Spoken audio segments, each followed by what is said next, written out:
భారతదేశ సినీ చరిత్రలో కొన్ని సినిమాలు ప్రేక్షకుల మదిలో ఎప్పటికీ ఎవర్ గ్రీన్ గా నిలిచిపోతాయి. అలాంటి అరుదైన చిత్రాలలో షోలే ఒకటి. సినిమాల గురించి తెలిసిన ప్రతి ఒక్కరి మదిలో నిలిచిపోయే పేరు షోలే.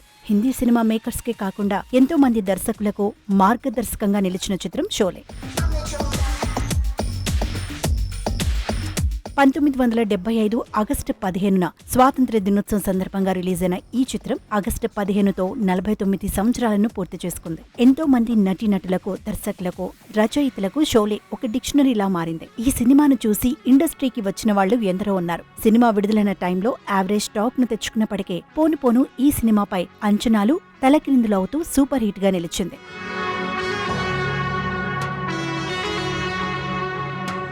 అమితాబ్ బచ్చన్, ధర్మేంద్ర, హేమమాలిని లీడ్ రోల్స్ లో వచ్చిన ఈ చిత్రానికి రమేష్ సిప్పి దర్శకత్వం వహించారు. గబ్బర్ సింగ్ గా విలన్ పాత్రలో అమ్జద్ ఖాన్ నటించారు అనే దానికంటే జీవించారు అని చెప్పడం కరెక్ట్. అప్పటి వరకు ఇండియన్ సినీ ప్రేక్షకులు చూసిన విలన్స్ కి గబ్బర్ సింగ్ చాలా డిఫరెంట్ గా అనిపించాడు. విలన్స్ ఇలా కూడా ఉంటారా అనుకున్న వారు చాలా మందే ఉన్నారు. షోలే తర్వాత గబ్బర్ సింగ్ తరహాలో ఎంతో మంది విలన్ పాత్రలను డిజైన్ చేసి తమ సినిమాల్లో చూపించడం జరిగింది.